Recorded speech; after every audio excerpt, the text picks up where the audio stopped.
Welcome to the Position Podcast. I'm your host, Tony Capasso, and we're here to learn together. I'm on a personal research project to understand how elite performers from the sports, military, and the creative arts make successful transitions into their personal and professional lives beyond those early pursuits and endeavors.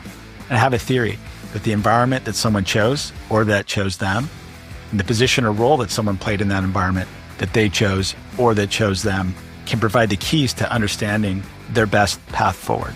We're just getting started, and I'm excited to share these dynamic stories with you. Let's dive in.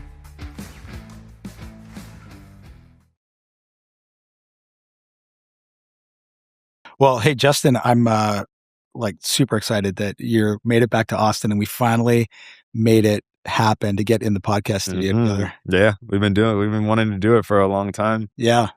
There's actually, there's a good handful of Notre Dame soccer grads here in Austin. Oh, yeah? Actually. Yeah. A couple guys who we played in the same era together. Okay. So Austin's got a little Notre Dame representation. I love that. Go Irish. Yeah, go Irish. Yeah. Well, we'll get into some of that experience. And, we're just talking off air about kind of bringing our families back and what we appreciate about that whole experience. But there's a lot to cover. I mean, you are just an incredible person in terms of not only what you've achieved and what you did on the athletic field, but what you do in the community. And I know that you're a big family man and doing a lot for your family. So I want to cover all that ground. But, maybe just to kick us off, I'm actually curious, sport aside, what was the best sporting experience that you've ever been a part of, sort of the most joy you've ever had on an athletic field? Can you think of or recall what was the most joy you've ever had on an athletic field? So when you first posed that question, I thought of going to sporting events with my dad. Okay. I mean, I grew up in Cleveland, Ohio. Yeah. Midwest sports is the thing, right?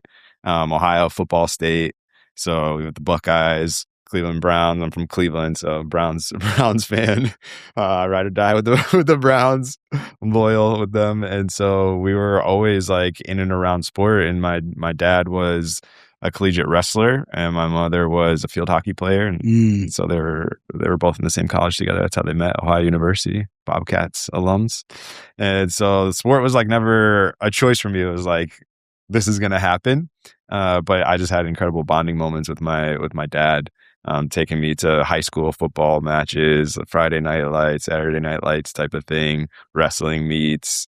I drag him to soccer matches and tournaments and stuff like that. And so really it's just like a bonding experience with my dad, and something that carries on to this day. They followed me all throughout my career, high school, college, all around the country, flying to my games, pro, same thing.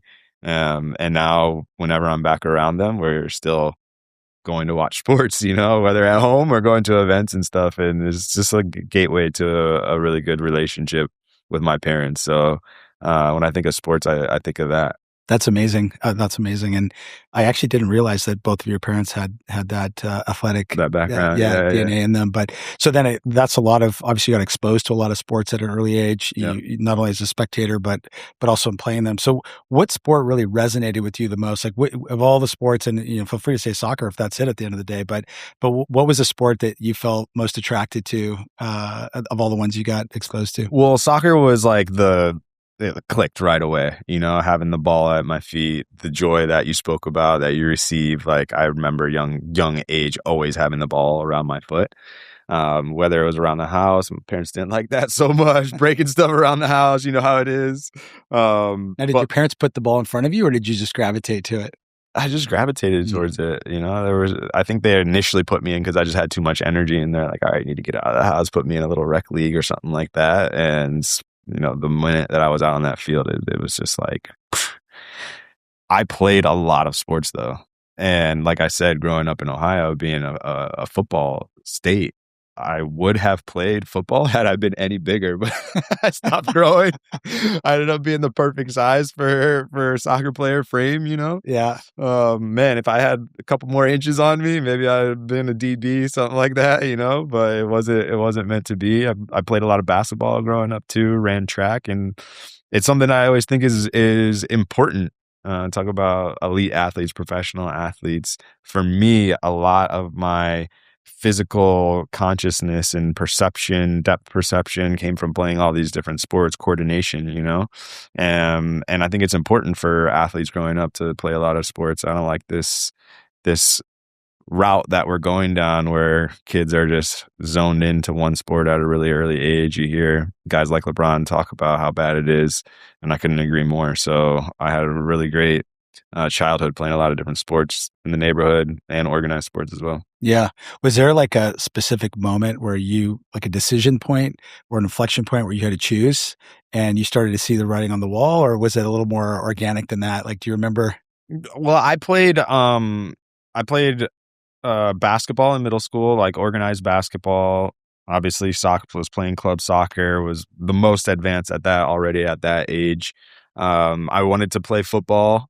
It just didn't work out with my middle school team. Like I played flag football growing up, and then you put the pads on in middle school, and there was some mix up with my doctor's visit, and I just didn't get cleared to play. And after that, for some reason, it was like, all right, we're not going back to that. And so moved on from that, ran track. I was a very good track athlete. I was a mid-distance runner. So I ran in middle school and high school. I ran all throughout high school. Placed at state in Ohio in the 800 and in the 400. So I was a multi-sport athlete all the way up until college. And then college was soccer. Yeah. Yeah. So it sounds like you made a pretty good decision there to kind of I think I did. Yeah. Yeah. focusing on the soccer. Well, if I fast forward, because I want to come back to some of the sports stuff. So it sounds like you sort of got the bug for soccer pretty early on, and maybe you always knew that was the path you were going to go. There's a lot of passion there, though you could have chosen a lot of paths. Yeah. If you fast forward into your professional life now outside of sport, what gives you the most joy there? What's most exciting for you? What brings you the most energy in your day-to-day? Still being associated with sports. So my thing is sport for good. I've made it my thing. I've made it my life. And any way that you can think of using sport as a vehicle for change, to transform lives, to impact society for the better, I do that. And to somehow find a living out of it, it still blows my mind. And so I get to be around kids playing sport. I get to be around coaches. I get to be around administrators. I get to be around club owners. Anyone that you can think of that's a stakeholder in sport, I'm around them. I'm around the game. And it just, puts a smile on my face that I still, after all these years, get to be around the game and influencing the game in this way. Yeah. A lot of guys and women find their way afterwards, whether that be coaching or in the front office, and a lot go completely outside of sport, especially elite and professional athletes that have done it for a long time just get mentally burnt out. And, there's a lot of scarring there.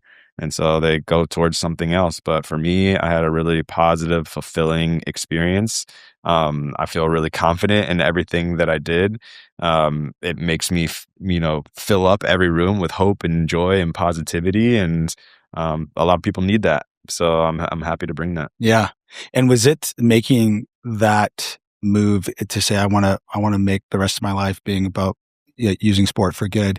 Was that an obvious thing that had sort of been on your mind as you were kind of going through your playing career? Or was there someone or something that kind of inspired you to really lean in that direction?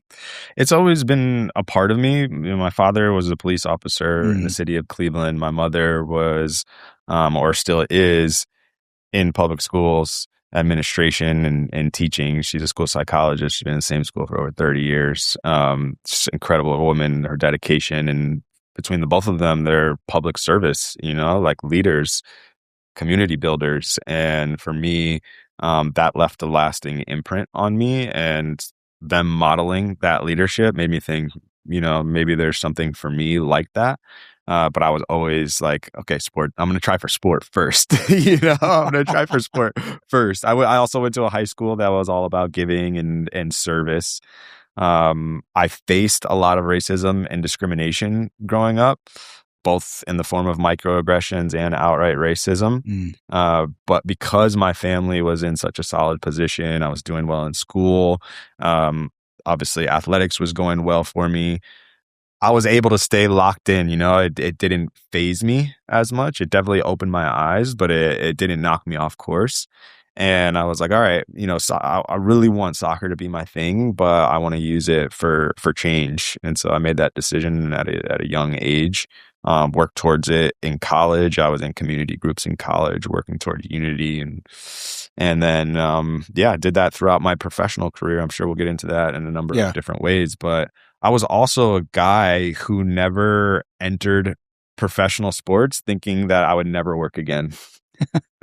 Like for a lot of kids, Yeah. that's the dream. Yeah. Yeah. Like you have Yeah. the dream of winning. Yeah. You have the dream of being Yeah. famous and living these high intensity Yeah. pressure moments where the world is watching you, making history. You have the dream of making a lot of money and traveling the world and experiences. And a lot of kids have the dream like that's gonna be it for me, and I'm never gonna have to work again. But I was not like that. I was always like I always felt like I had something to contribute Mm. to this world, and so I entered pro sports with the mindset of like, I'm going to work again when I'm done. And so that led me to do a lot of exploring throughout my career. I always felt like the time playing professional sports was a gift. Like, this is a gift of time where I get to do this one thing while also trying to figure out what's going to be next, because professional athletes, elite athletes, it's such a unique thing. Yeah. In terms of finishing when you're 30, and this is if you have like a long career in your early 30s, mid 30s, maybe 40s, depending on the sport that you're playing. But then you got to figure out what to do with the rest of your life, whether you want to work or you don't want to work. We'll get into this later as well. Transition as athletes. Some people won't have to work, but they still have to figure out what to do with their lives. Yeah. And so I was always a person. I was like, I this time that I'm being given is a gift to me, for me to be able to, take care of myself financially, provide for my family, and figure out what's going to be next for me. So I was always exploring off the field. It's been a big part of me. Yeah. We'll dig into that. I think it's really cool is you kind of started with, it's been in just a part of your family and kind of always around you and being modeled to be a leader, to contribute, give back to community, to be of service. So clearly you've kept that whole thread all the way through. And I thought when you were talking about, sort of being under not assuming or expecting that like you never have to work again, but actually assuming that there's so much more to go do and to give and wanting to do that. I thought you were going to say mostly it's because of where MLS salaries were from, especially when I was playing. I literally have it in a diary, and I could find it somewhere at home if I ever have you over to the house, where I wrote in there where I thought the pinnacle was making $65K a year. Playing professional soccer. I was like, now I know I've made it, especially from the background I came from, which was this immigrant Italian family. I thought that's it. I'll have made it if I'm making $65K a year playing professional soccer. My first contract was $22,000. But it was a year that they were redoing the CBA. So my rookie year, my rookie preseason, they were doing CBA negotiations. And so the deal gets done right before the season starts, and automatically my salary doubled. I think I was making $45,000 a year after that. I was like, let's go. I made it. Yeah. Let's go. Yeah, exactly. So yeah, you're right. You're right. That is a reality of soccer in the United States. Now it's much better. The guys, if you have a 12-year career, if you have the type of career that I did in Major League Soccer now, you shouldn't ever have to, if you're smart with your money, you shouldn't ever have to work again. And so that's credit to all the people that came before me, my generation, to help build up the league. Obviously, the club owners have a lot to deal with that. Fans have a lot to do with that. The sport's growing so much in the United States, and it's in a really good trajectory. We got these World Cups coming up next year and 2031 as well. That's amazing that we're going to have this consistent, like 2026, Olympics 28, Women's World Cup 31. It's just a really special time for the sport. So I feel really positive about it. Yeah, that's a drumbeat that we can just carry forward, right, to keep improving the visibility of the game and passion around it. So well, like when I heard you talk about it, I mean, it's clear you always knew you had more to give and you wanted to give more, but good on you for making the most of that career and the time that you had. And I'm curious, so now if you think about whether it's your playing career, post playing career, and really leaning further into service and leadership and community, what's the role that you find yourself playing in that environment most? Like what role? What does Justin bring to that role? Yeah. Well, I remember when you first reached out to me about doing this podcast, and the whole concept was about your identity as a player, maintaining true off the field. and the things that we contributed into office spaces and teams off the field. And I think that was spot on. That is spot on in my life. I was a type of player who had high energy. I was a quantity guy. Like I was a workhorse guy, Yeah. I was up and down the field, high energy, doing a lot of things. That's how I am off the field. I'm in tons of projects. It's really, really hard to describe everything that I do. People, like people think you have a job, then this is the job that you do.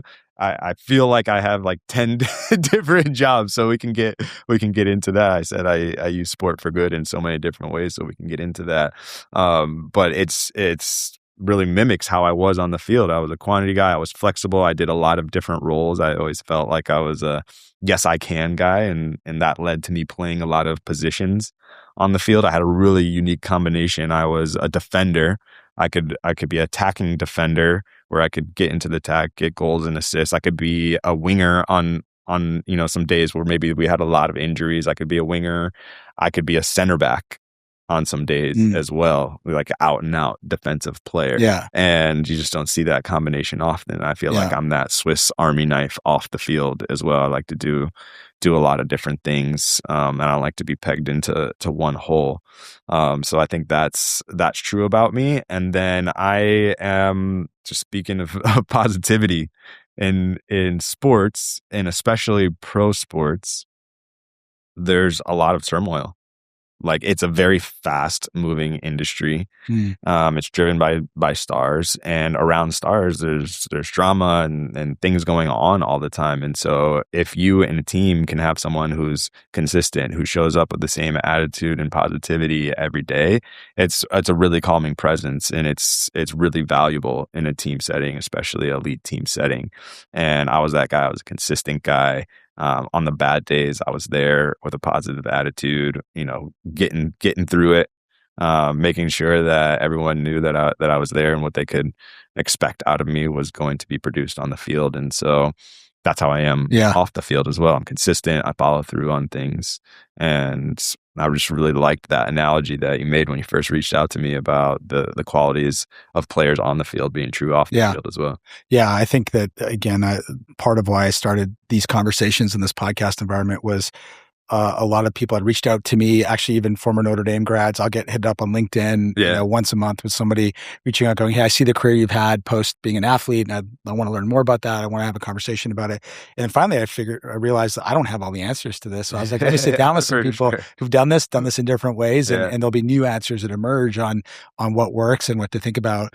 And so I'm curious, like for you, you describe yourself as someone like I take that as someone who's very adaptable, can cover a lot of ground, and it's a great teammate, right? Someone who's bringing into the locker room or onto the field that consistent energy and approach. It's going to lift other people around them. Yeah. And as much as I didn't know you exactly as a player, but as I followed your career and read a little bit about you, I think those things all were true. I'm curious, like as you've transitioned now outside though, inevitably sometimes there's something we need to leave behind, or maybe things that were rewarded in that environment, maybe ways that we were institutionalized that tend to hold us back kind of post that playing career, because real life is different in many ways, because you actually have more demands. The demands are actually pretty clear when you're an athlete, right? For sure. So I wonder if there's anything that comes to mind for you where you're like, I've had to actually shape and adjust this thing because what got me here, the old adage, like won't get me there a little bit. Have you bumped into any of those edges of the pool on that? Yeah, I mean, exactly what you're talking about in terms of the focus and the narrow-mindedness it takes to be a successful elite athlete. I was sat on a panel at United Nations earlier this year with a really special Olympic swimmer, Paralympic swimmer. His name is Jamal Hill. And he was just talking about mentally what it takes to compete at the level of an elite athlete. Like, you have to be a little bit, like, you have to have a screw loose a little bit, It takes just immense amount of focus and attention to detail. And it's a privilege in that you're able to zone everything out. Like, nothing else matters. I mean, the amount of weddings that I've missed, the amount of significant life events, deaths in the family, and things that you miss because you're just always preparing for the next thing. I mentioned how quick things come, games and games and games. There's always a competition. There's always something to prepare for. It's always about the next moment. No matter how good of a career you've had, the number one rule in professional sports where you're making money is it's like you're getting paid for what you're about to produce next, not what Mm. you produced in the past. Yeah. And so your mind goes that way. You have to focus in. For me, being a professional athlete was a 24/7 thing. It wasn't about just what I did at the training facility every day. It was about what I did when I came home, how I slept, my quality of my sleep, the quality of my eating. You mentioned that I'm a family man, that played into it for me as well, and how much I'm able to do around there and be around. It's really intense. And for 12 years of professional plus college, it was all I knew, right? But it can be really toxic. Like when tough times in my personal relationship with my wife, where at the end of it, we can both say, man, it was really something special that we lived, but we both acknowledge like, whew, that's intense, Yeah.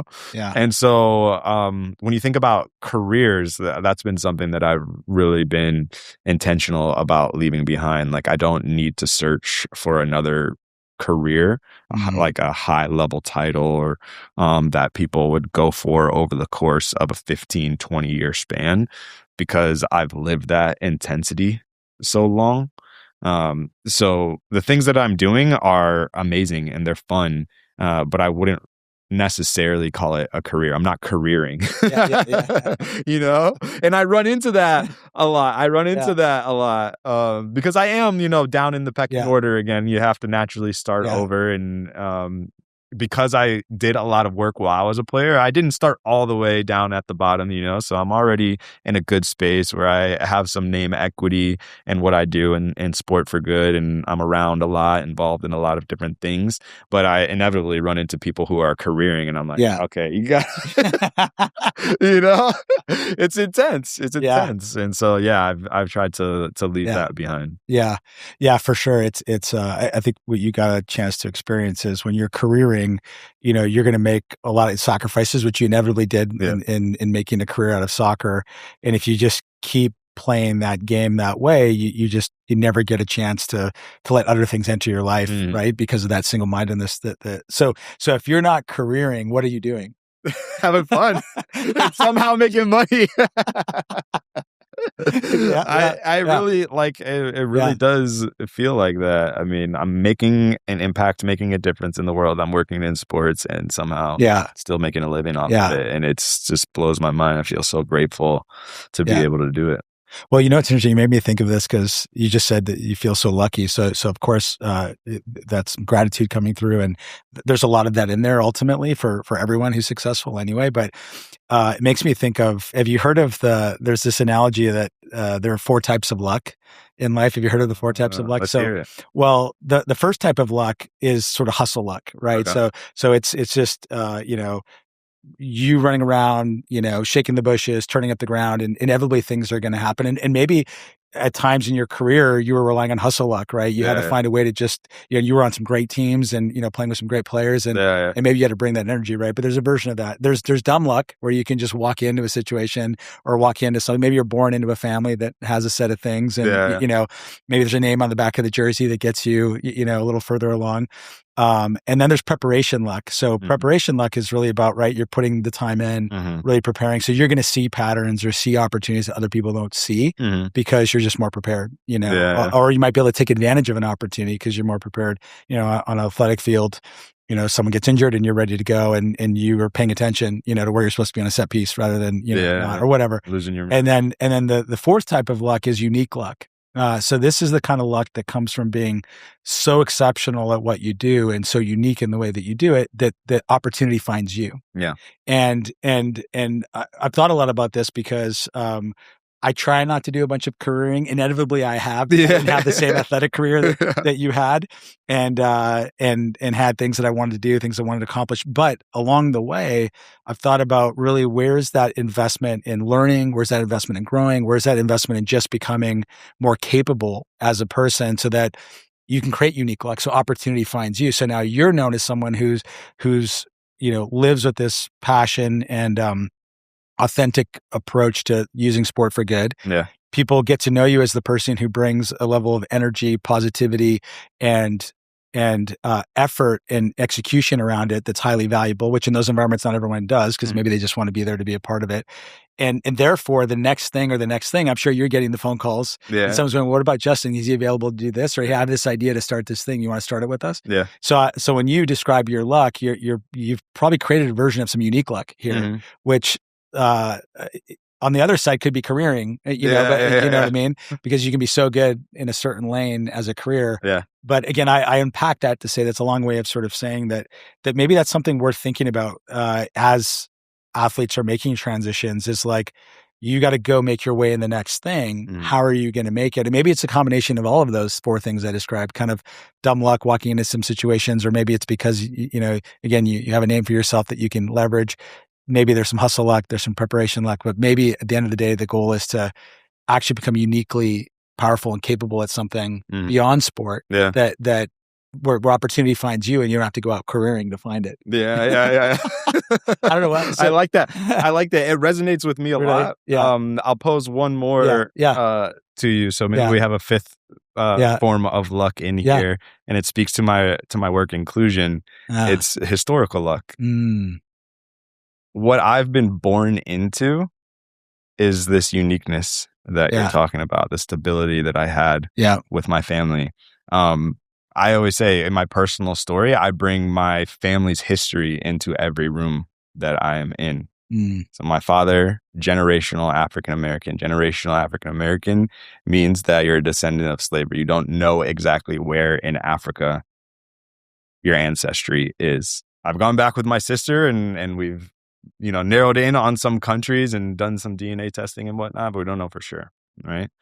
My mother, Irish lady, I think like 3 generations ago, her family came over from Ireland. So really, it was only a couple generations ago where both sides of my family had nothing, So for me to have the opportunities that I have just because of people that have worked really hard in their lives to make equality and make opportunity so that my mother and my father can make an interracial couple, which in the late 80s, was still taboo. Yeah. For them to be able to have me, for them to be able to have, stable jobs and come from a well-off family, for me to be able-bodied, physically capable at the highest of highest levels. Yeah. It's the lottery. It's the historical lottery, So yes, in that sense, I am lucky too. And people don't think about that as much, especially in youth sports. Youth sports is such a hustle right now. And there's so much about personal training and all of this extra stuff going on. And I think anyone that has been in my position will tell you, like, all of that stuff matters, but at the end of the day, the genetics that you're born with matters a whole lot hell more. It really does. And that's just me being real. That's the truth of it. And I know that other athletes would say the same thing. And that's not to discourage anyone from working their absolute hardest in practices, in formal, informal practices off the field. But I hit the genetic lottery in a lot of ways. And so I'll add the historical luck. Yeah, I love that. No, that's a great one. And no, honestly, I mean, I feel the same way. I come from, like I said, an immigrant Italian family where my grandfather literally was in Canada for 33 years, couldn't read or write or speak English, and signed his name with an X until he died. And so when you see what's possible, just in one generation, you could go to Notre Dame and end up, having a full professional life and accomplish other things. But that pedigree of where that family came from, and these were farmers in Napoli and Naples in Italy, and people who knew how to work, and so I got that gift of knowing how to work. It's in my DNA. And everybody, so every family has this, but people aren't conscious about how far they are from that pivotal moment in your family's ancestry. Like, when did things change for your family? When did they become financially stable? There's a saying about wealth. What is wealth? It's when history shows up in your pocketbook. Super interesting. And people just don't think about that history as much. And so I'm someone who thinks about it, and I try to, like I said, bring that into rooms that I'm in. Yeah. So when you do bring it into those rooms, how does it help you? Like to say more about sort of the light bulb that you want to go off, and what people can do with that inspiration. Like what do you? How are you encouraging them? Well, I just think that in a lot of ways, people are divided because they're so into the things that are going on with themselves, the problems that they're facing. And if you take steps back in history, you could kind of see that we've all faced the same problems at some point or another. But now, because the world is changing so fast, I mean, cell phones, the access that we have in our hands, it's changing our world faster than we can comprehend. People are further from that history and further from that understanding that in so many ways we are similar. So that's what I try to do with the history. I get it a lot because I'm a global traveler. I've always cared about traveling. I had the privilege of being able to travel around the United States when I was growing up. Like, because of youth sports, I was all over the place, right? Hmm. But since then, this sport has taken me all over the world. And now in my life, I split time between living in North America and in South America. So I'm back and forth a lot.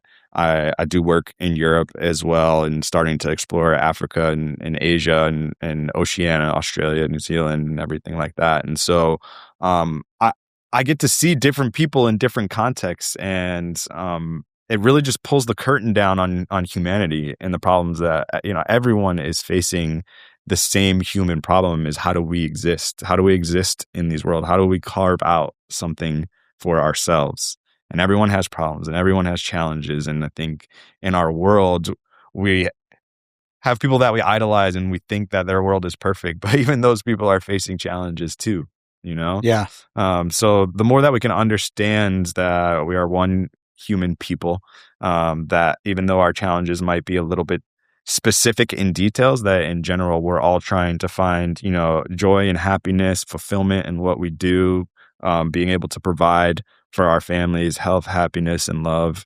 And I think with that sentiment, you can start to break down walls to have conversations, because a lot of people aren't having conversations with people that they don't agree with. mm, That's one of the toughest things yeah, in our world right now. If you disagree with someone, it's very hard to even have a conversation with yeah, them because we're just so far apart. And yeah, so, with history and in travel, I try to just, help bring those walls down a little bit so we can start to have yeah, conversations. yeah. And I guess in many ways, even soccer is such a great um, proving ground, testing ground for that, training ground for that, because you get this opportunity to just play with so many guys from Yeah, all over the yeah. world and so many different cultures and different levels of education, or different family points of views. Like there was there was a Jamaican guy that I played with in Montreal that got into some trouble, while he was playing, and got kicked off the As Jamaican players national do. team. As Yeah, yes, they players do. do. And I was like, "Hey, why don't you just like apologize and like say you're sorry? They'll put you back on the team and you'll be good." He's like, he looks at me and tilts his head with like a Jamaican accent. He's like, "Do I look like a guy who's sorry for anything?" And I was like, "No, I guess not." And like, it's just a bit of his culture. Like, Yeah. I'm not going to be sorry for, like, I was just having fun. Like, why should I? Why should I apologize for That's having a one of great those time? teammates before too. But anyway, you get to learn, okay, that's a point of view. I would Yeah, just say yeah. I'm sorry and beg to get back on the team. But Yeah, yeah. but no, I think soccer, the other thing I think that's interesting about soccer for a second that I'm curious your take on is, because it's such a game of time and space, and 22 people on a field, and I'm curious if this comes up in any of your day-to-day, this ability to navigate the connection between people. Yeah. And when you're too close or too far, or far enough away or too close, or, how you sort of, how and where tension gets in the system, like in soccer, you have to have a feel for basically time and space between things. Yeah. And you can, if you want to make things more urgent, you shrink the space, right? Yeah, sure. Or you shrink the time, right? Whatever the case may be. Yeah, yeah. But I'm curious, as you go into different rooms, how do you navigate those tensions? What do you do with that? Or how does that show up at all in what you're doing? It's something that I'm still working on, Mm, even after all these years. Being on very elite championship winning teams, I learned that conflict is necessary. And so when people ask me to talk about leadership, I say that I want to be a leader that creates an environment that is okay with conflict. not destructive conflict, but constructive conflict. And what I mean by that is confronting the things that need to be confronting, putting everything on the table at all times.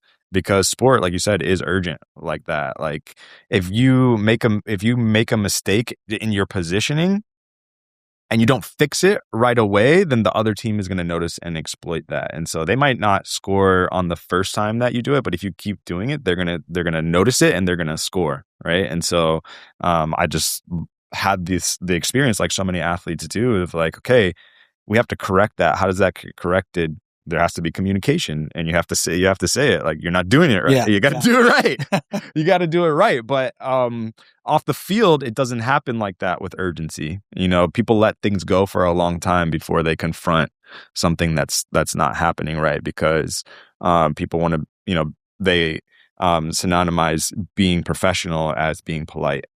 And that's, if I really care about you and I care about you advancing and growing as a person, if I care about our mutual goal as a business, whatever, we're working towards, I have to tell you.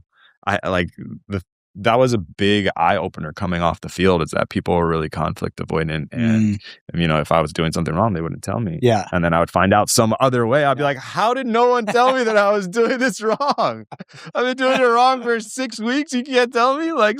And it really is because like people don't want to hurt your feelings, but on the sports field, there's no time for, there's no time for hurt feelings, because if you don't correct it, the other team is going to win. Yeah.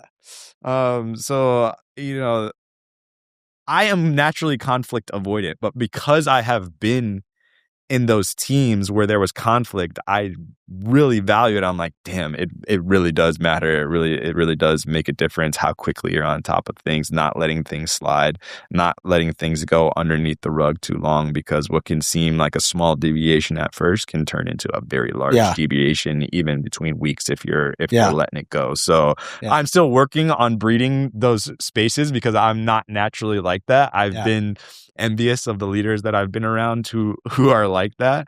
I think they're so important in every room. In the office spaces, if I go into a meeting and we all agree on the first take, I'm like, no, come on, like I want to hear some other sides. I want to hear some other sides to this, because that pressure just breeds something better. It breeds a better decision. So I try to bring that into my leadership. But it's something that I'm still working towards. I'm still working towards personally. No, it makes sense. And there's two sides that you're describing. Like one is this willingness and understanding that in order to get growth, you need to put tension into a system at times, or at least, be seeking it out because, you can get to somewhere better.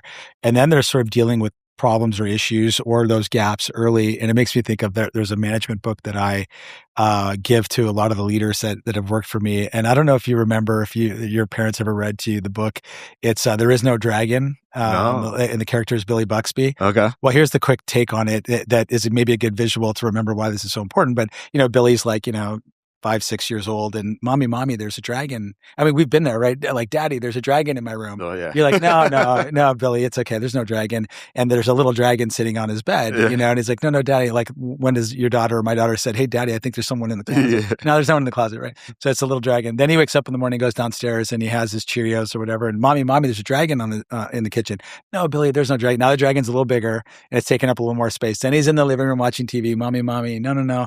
Dragon gets a little bigger. And before you know it, the dragon has its head out the front window, tail out the back door, and the dragon is carrying the house away. And that's kind of just a great metaphor for like, if you just deal with the dragon when it's a little dragon, acknowledge it and go fix it, or else before you know it, these things can, the house is getting carried away.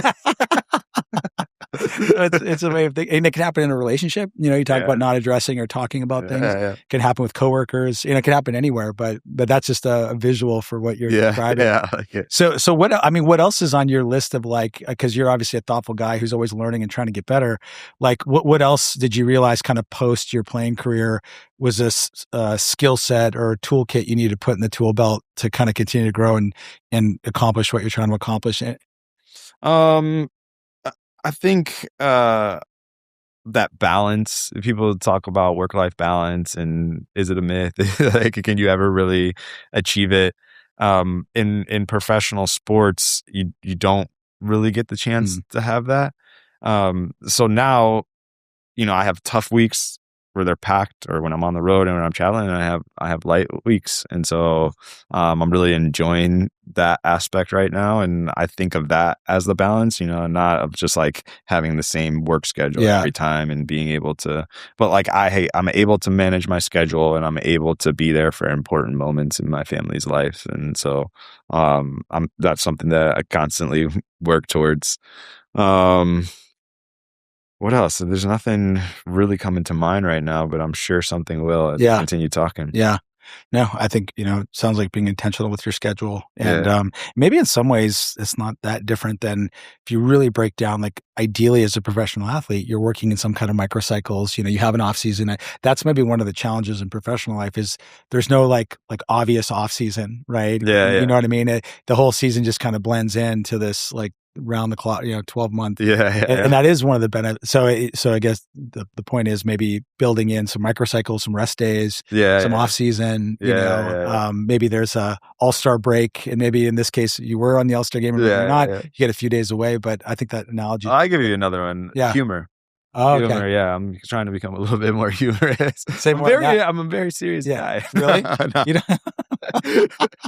Okay. Yeah. So yeah, I mean, I am very good in boardrooms and in office spaces. I've somehow ended up on a lot of committees and board committees and all Yeah. of these things because I'm able to strike the right tone.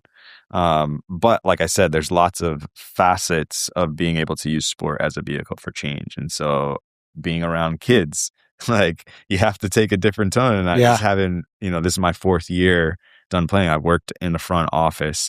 I've worked at the university. I have jobs outside of universities working with individual sporting nonprofits, leagues, and all of this stuff. But it's all been with adults. And I also do stuff in youth sports. And so to be around kids and like be a little bit more like the life of the party Yeah. guy, Yeah. like where you can carry a group Yeah. and people are engaged. I think I'm an engaging person. I think being able to be persuasive and tell a story is very, very important in life. But that's different than, being lighthearted and being silly and humorous, because that goes a long way in terms of leadership. Yeah. Like I know a lot of leaders intentionally use it to break tension and to get through tough moments. And so Yeah. I want to be able to do that. And so I'm trying to develop that by being around kids a little bit Yeah, more. yeah, Yeah. So that I can, because kids are, they're naturally like that. They're Yeah. naturally silly, and you have to be that around Yeah. them. So I'm trying to develop that a little bit more, because I am, like I was talking about sport being, 24/7 for me. It really was. And it's really intense at times. To this day, I could sit down and talk about a soccer match for hours. I could just talk straight soccer, Yeah. tactics with you for hours. So I have that ability to just like be like, all right, we're locked in now and do that. But I'm trying to also have the other side where I can carry a room in a different way. No, that's great. I think that's so important. It's funny. I love to laugh, but I don't know that I'm great at making other people laugh. Yeah. I I'm love the to same laugh, way. but I've always, in my career, I've always made sure that I put someone around the table who can make people laugh. Yeah. Because I haven't naturally been the one to be able to do that. So I think it's great that you're cultivating that. So In the right way. You want someone to make like someone else laugh, but there's a lot of negative things that people can do to make other people laugh. And I've never liked that. It's something that's always irked me. So yes, in the right ways, So like hopefully you can some wittiness, some silliness. Yeah. I really like that. And self-deprecation. Yeah, self-deprecation. I like that. Laughing at dry yourself. pan humor. Right. I like that too. But, making fun of other people, bringing other people down at the expense, making people laugh at the expense of other people. I never liked that humor. So agreed. Yeah. So let me ask you this question. I'm curious because, okay, you're not careering, which is good, but you're making things happen and, living out the change that you want to make in the world. How do you think about time? Like, because one of the things I see in athletes transitioning is sometimes they get too caught up in time. Like in some ways they feel like they've lost some time because they've been playing a sport for a decade or 12 or 15 years. And now they have to play some catch up. Maybe their peers or folks they went to college with have gone on their way and they have to sort of catch up. Maybe in other ways, it's just more of that impatience of like, I got to get somewhere by some time. So when you think about like what you're trying to accomplish, like in the moment and kind of going forward. Does does time play a role in that? And in what way, if at all? Like, how do you Yeah, think about chunking out yeah, next year, 3 years, 5 years? yeah. In a couple of ways. Yeah, One with my daughters. So my daughters are 10 and 7 right now, and so a big marker in me and my wife's life will be when they leave the house. yeah, So a lot of our timetables are based around that, as I'm sure a lot of other adults are too. yeah, They make their timetables based on when the hell the kids leave it. totally. So we think of like, they've got 12 years to go. And so we think, okay, this 12 years is one point in our lives. And then we plan to live like a very different life after they're gone. So that's one way. But the other way is that, in making change takes time. And so I think of myself as, again, a piece in a long history of change. People came before me, they moved the ball down the field a lot of yards. Now it's my turn to pick it up, move it more yards, and I'll put it down at some point. So for me, my work is my life's work from this point out. How many people that I can impact in sport, and then my other, very personal mission is continue to have this sport grow in the United States. I would love for it to love in my lifetime to see it be, dare I say, number 3.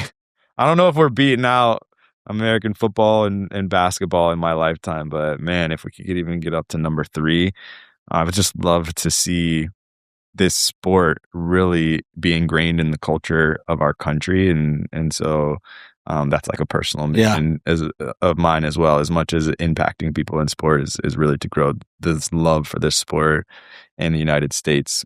Yeah, no, for sure. And I think that's totally possible, by the way, at least from my vantage point. But, well, in terms of the things you're working on, let's say right now or on the cusp of, what's sort of the most ambitious, biggest project you're working on that's taking maybe the most of your time or energy? Again, I know you have a lot of them, and we can dig into some of those other ones, but which one is sort of, taking the more of your energy right now and you're dedicating more of your time to? Yeah, I have I can't name the people that I'm working with because it's yet to be Mm, announced, but I'm helping some athletes launch foundations, and it's multiples of athletes at a time, working with 4 athletes, very big name athletes from all around the globe. And so it's really, really cool. I'm so personally invested in this and making sure that, they get their foundations up and running, that they make the impact that they want to make. And I'm able to do that because of the experience that I had launching my own foundation, my experience working at a club and working in community engagement and DEI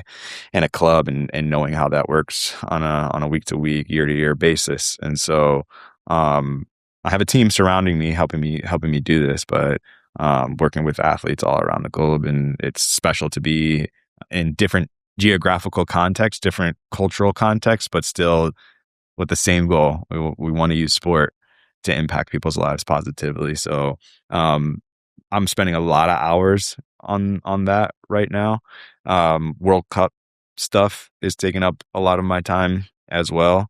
Um, the legacy of this 2026 World Cup is going to be continue to grow the sport in the United States. And so working with nonprofits, Street Soccer USA is one that I'm very proud to work with. They have a huge campaign to expand their programming. They're building parks in all of the World Cup host cities and beyond that, just serving thousands and thousands of kids with free soccer life skills building practices and games, yeah. and just movement that they wouldn't get otherwise. So that's one that I'm working on in terms of World Cup right now. And then the other thing is human rights issues surrounding World Cup. Just trying to protect people as they're in and around stadiums, making sure that everyone that comes has a good time, Yeah. Yeah. Yeah. like everyone wants to do when they come to a World Cup. So those are some of the things that I'm involved in right now that's taking up a lot of my time. Yeah. Well, when you think about the foundations, if we go back there for a second Yeah. and some what you're launching there, what lane do you think can be most impacted, or you're most excited about impacting? Like, where's an area that you think you can move the ball the furthest in that kind of setup? Like, or, I'm curious around, using that athlete's platform and the sport for good. Like, is there a specific, it could be around education, it could be around community building, but I'm curious, like, is there a specific lane that you kind of push people to think about where they can move the ball around, using their platform for good? Yeah, this is not something that I'm helping anyone with right Okay. now, but something that I would like to do in the Yeah. future is addressing masculinity, Mm. starting in youth sports. Yeah. I think that there still exists a lot of sexism and toxic masculinity, and I think that sports can be a vehicle for addressing that. I've gotten to do some pretty cool work in Major League Soccer recently, which was started on the basis of racial abuse and discrimination that was happening in the league and trying to stop that. We've gotten to work with players. We get to educate every single player in Major League Soccer during the preseason about racism that happens. But what we do is we call it intercultural awareness training, and we really use it as a gateway to talk about identity in a lot of ways. And it's just a space where I never seen men really talk about that, different parts of their Yeah. identity and, you know, culturally where they come from, things that matter to them, things that have happened in their lives. I spent 12 years in professional locker rooms and multiple hours on planes and trains. Maybe not trains, planes, buses. You get what I'm Yeah. trying Yeah. to say. Yeah. Sitting next to people having Yeah. conversations, and maybe I got that deep with 2 or 3 of my closest friends, my closest teammate friends. But mostly you're still, talking about the things that you're doing off the field. You're talking about families, you're talking about things you want to do in the future, you're talking about sport. Identity is something that we don't get into as much as men. And so I think if we can start addressing that at a youth level, in a lot of different ways, and like what does it mean to be confident, and like where do you gain your confidence from? I think it could be a great gateway into addressing some of the sexism that happens today in society. Yeah. Yeah. No, that's super compelling and super interesting, Yeah. and very ambitious, especially, at the youth level. And I can imagine that, coaches influence so much of this, right? And, I grew up in an era, where, you were getting a certain kind of coaching, and certain Yeah. expectations. And sometimes that moves forward and sometimes it doesn't. Even from a leadership standpoint in an organization, you have to take a more modern approach to how you, deal with people, Mhm. and from time to time, folks say, I'm just old school or whatever. And it's like, well, we're just trying to help get the best out of people and help people see. But it's funny, they have this saying in coaching, right? That everybody's basically coaching 40 years in the past because they basically did what their coach did 20 years ago, Yeah. and their coach is doing what their coach did 20 years ago. So even if you think about like ways to communicate, I had to learn this even coaching, women's soccer at Yeah. UT Yeah, sure. is addressing and coaching female athletes is different than male athletes. In many ways, Mia Hamm's kind of famous for saying, sort of, coach me like a man, but treat me like a woman, I think is like her favorite quote or her famous quote. Yeah. But what I had to learn is like, when you're talking to the guys, you're like yelling at, get on your bike. What the hell are you doing? You get, and to the female player, I might have to say, put my arm around him and say, hey, you don't seem like yourself today. What's going on? Is everything okay? And literally it's just a different way of addressing the same issue. Right. Yeah. So again, I do think the way, But we should be able to do that with men too, right? Totally. Like we should be doing that. Totally. Men, And not just the one way. Yeah. And that's the thing. Everyone's doing it the way that they were taught to. Yeah. And then that coach is doing the way he was taught to. And we all just sort of carry that down, not unlike perhaps things in family dynamics that can get carried down, right? Yeah. So I think it's cool to say, where can you get in there and go, Right, hey, yeah. there's actually another way of doing this that can get maybe better results. Yeah. Or create a more healthy environment, right? Yeah. Yeah. I think that's very cool. So so as athletes come to you, looking for advice, because for sure I said, that this has happened to me, and for sure it's happening to you. Maybe players in the league that you played with that were younger guys are now coming up. What's the one piece of advice that you find yourself giving the most about when they say, "Hey, I love what you're doing. Like you look at the way you're using your time; it's so positive, and you did this post sport." Like, what's the main piece of advice you're giving them most often? Do you find? It's usually not particular to the things that I do. I tell them to explore. Like, Mm, um, I've done a lot of other things as well, which made me realize that I didn't want to do them. And I think that's the biggest part of the identity piece of being an athlete is that you have that demand of focusing so much on your sport and your craft that you feel like you don't have time to explore other things and who you are as a person. But I contribute a lot of my success to having done that, even at early stages of my career. Um, we haven't gone through my whole career, but I started a book club when I was in San Jose playing for the Earthquakes. It was my okay. Yeah. third. It was my third year in the league that I started this. And why did I start it? Um, Education was important to me in my pathway to becoming a professional athlete. Like I went to high school and I went to college. I got drafted to pro, and I made sure that I graduated. It was very important to me. I finished in 3.5 years early so that I could get that degree before I left and didn't have that hanging over my head. After I graduated and was pro, I was still reading and doing different things, reading for pleasure, and I felt like that really was contributing to me being successful on the field. And so I wanted to share this message with students. Um, no one asked me if I wanted to do it. I went to the club and I was like, "Hey, I want to do this. Can you help me do this?" And they're like, "Yeah." They found me a school, KIPP charter schools in East San Jose, and I went personally, spoke with the principal, and was like, "This is what I'd like to do," and we organized it between those three parties, and I had the learning experience of like putting it together. Okay, what's the curriculum going to be? What books are we going to talk about? How do you show up in the classroom? How do you be in front of people? But I just went out and did it. Other things that I did later on in my career. So I've always used the club's resources um, to my benefit to learn things. So, every club has sponsors. Bank of Montreal was our biggest sponsor at Toronto FC. Toronto FC was a club that I played for the longest, 8 years. Title sponsor, BMO Field is the title of our stadium. BMO on the front. So many programs that they've actually carved out. Toronto FC, sponsored by BMO. They asked me to do leadership talks at the bank all the time.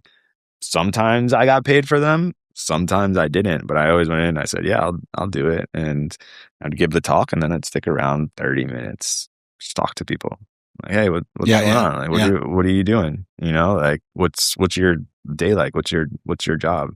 And in that way, I learned that maybe in another life that could have been for me. I actually was a finance undergrad, so maybe in another life that could have been for me, but it wasn't for me. Um, Spent time with agents, spent time with like just different stakeholders that you have access to. And so what I encourage, back to your original question, what I encourage them is to explore while they're playing, while they don't have the urgency to have to Mm, explore. yeah. Because a lot of times what happens is they get towards the end and there's that pressure of like, I got to figure out now what I'm going to do next. Whereas for me, I had 10 years to figure out what I was going to do next. And that's why I feel so fulfilled in my transition. I feel like it went so well is because I spent the time to think about it. And so yeah, it always, bums me out a little bit when I'm a part of these transition programs. There's a lot of mentorship programs out there, and I contribute my time very happily to do them. But it's always filled by athletes that are, towards Yeah. the end, and it's Yeah. that window. They can see it. That road's Yeah. ending for them, Yeah. and I could see, the anxiousness that they're having about it. I would love to get some more young athletes to, and leagues, players associations, they do have departments. They do have player engagement departments that tell athletes, Yeah. think about it now. Yeah, It yeah, just yeah. never gets through, you know? So maybe if I find the magic the magic pill for that, maybe I'll be onto something. But it's just, yeah, it's not one that sinks in, Yeah. not a message that sinks in very easily. Yeah. It's so interesting, isn't it? I mean, it's funny because I've spent some time in around Austin FC and the club here, and a little bit with some other organizations and groups that some of you've referenced. And I can see it in the eyes. I'm like, hey, so Yeah. what about, and it's just like glossing over. Yeah. It's like not registering at all. I'm like, you're 34.